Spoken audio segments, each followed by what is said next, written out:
Hello बच्चों, स्वागत है आपका अपनी class exam study with you में।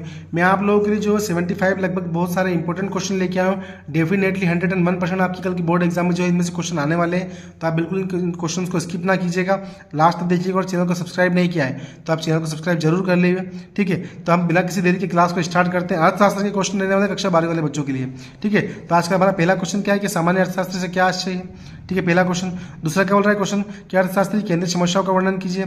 तीसरा क्वेश्चन बोल रहा है आर्थिक क्रियाकलापों का संक्षिप्त में वर्णन कीजिए। अगला क्वेश्चन है केंद्रीय योजनाबद्ध अर्थव्यवस्था किसे कहते हैं। बाजार अर्थव्यवस्था से आपका क्या आशय है। फिर अगला बोल रहा है सकारात्मक अर्थव्यवस्था के बारे में समझाइए।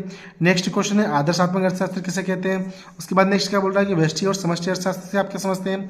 नेक्स्ट है गणनावाचक उपयोगिता विश्लेषण किसे कहते हैं। उसके बाद नेक्स्ट है क्रमवाचक उपयोगिता विश्लेषण किसे कहते हैं। उपभोक्ता बजट से क्या आशय है। बजट सेट किसे कहते हैं। बजट रेखा किसे कहते हैं, ठीक है। बजट सेट के बारे में बताइए। मांग से क्या आशय है। मांग वक्र के बारे में समझाइए। मांग के नियम की कोई 4 विशेषताएं लिखिए। फिर अगला क्वेश्चन अनादिमन वक्र को स्पष्ट कीजिए। नेक्स्ट क्वेश्चन क्या बोल रहा है आप लोगों का कि बजट बाधाओं को संक्षिप्त में समझाइए। फिर नेक्स्ट क्वेश्चन है निम्न स्तरीय वस्तुओं के बारे में समझाइए। फिर नेक्स्ट क्वेश्चन है स्थानापन्न या पूरक वस्तु के बारे में समझाइए। अगला क्वेश्चन है बाजार मांग किसे कहते हैं। फिर अगला क्वेश्चन है कि मांग की लॉस प्रभावित करने वाले कारकों को बताइए। फिर अगला क्वेश्चन लोग क्या बोल रहा है कि मांग की कीमत को प्रभावित करने वाले कारकों को बताइए। फिर अगला क्वेश्चन है उत्पादन फलन से क्या चाहिए। अगला क्वेश्चन है अल्पकाल लागत किसे कहते हैं। दीर्घकाल लागत किसे कहते हैं। कुल लागत से क्या चाहिए। इसी प्रकार के जो है आप लोगों ने इंपॉर्टेंट क्वेश्चन लाया हूं मैं, तो बिल्कुल आप क्लास तक बने रहे लास्ट तक, ठीक है। और इन क्वेश्चन को बिल्कुल लास्ट तक आप देख के जाइएगा, अच्छे से प्रिपरेशन करके जाइएगा। आपका एग्जाम पेपर जो है काफी अच्छा आने वाला है, ठीक है। इतना ज्यादा आप टेंशन मत लीजिएगा, फिर अच्छे से पढ़ के जाइएगा। फिर अगला क्वेश्चन क्या है कि औसत उत्पाद से के बारे में समझाइए। सम सीमांत उत्पाद किसे कहते हैं। सीमांत उत्पाद नियम को संक्षिप्त में समझाइए। परिवर्तनशील अनुपात किसे कहते हैं। पैमाने के प्रतिफल के बारे में समझाइए। अल्पकालीन लागत और दीर्घकालीन लागत में अंतर स्पष्ट कीजिए। संतुलन अधिमान किसे कहते हैं। अधिपूर्ति से क्या आशय है, ठीक है। फिर अगला क्वेश्चन है बाजार संतुलन के बारे में समझाइए। निर्बाध प्रवेश किसे कहते हैं। कीमत निर्धारण के बारे में समझाइए। निम्नतम निर्धारण कीमत से क्या आशय है।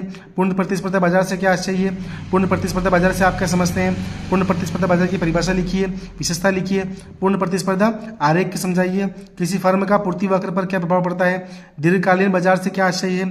अल्पकालीन पूर्ति से क्या आशय है, ठीक है। किसी फर्म में पूर्ति वक्र को निर्धारित या प्रभावित करने वाले तत्वों के समझाइए। फिर अगला क्वेश्चन है कि समष्टि अर्थशास्त्र का उद्भव माना जाता है, मतलब समष्टि अर्थशास्त्र का उद्भव कब से माना जाता है, ठीक है।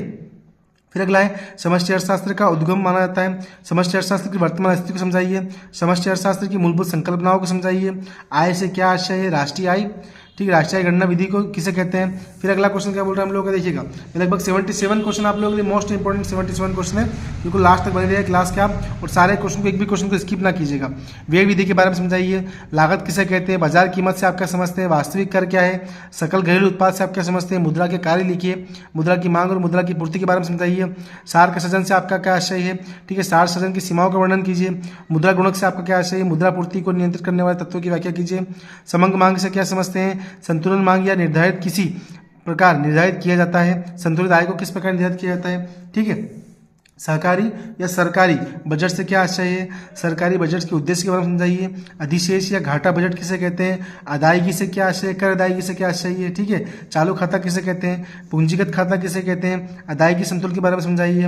विदेशी विनिमय दर से आप क्या समझते हैं। दर प्रणाली के गुण और दोष को समझाइए। इस लगभग 77 इंपॉर्टेंट क्वेश्चन है। इन क्वेश्चन को एक भी स्किप ना कीजिएगा और बहुत अच्छे से क्वेश्चन को देख के जाइएगा। डेफिनेटली आपके सारे के सारे क्वेश्चन इसी में से आने वाले हैं। बिल्कुल आप जो है वो अच्छे से तैयारी कीजिएगा अपने, ठीक है। अच्छे से एग्जाम दीजिएगा। All the best. Thank you so much.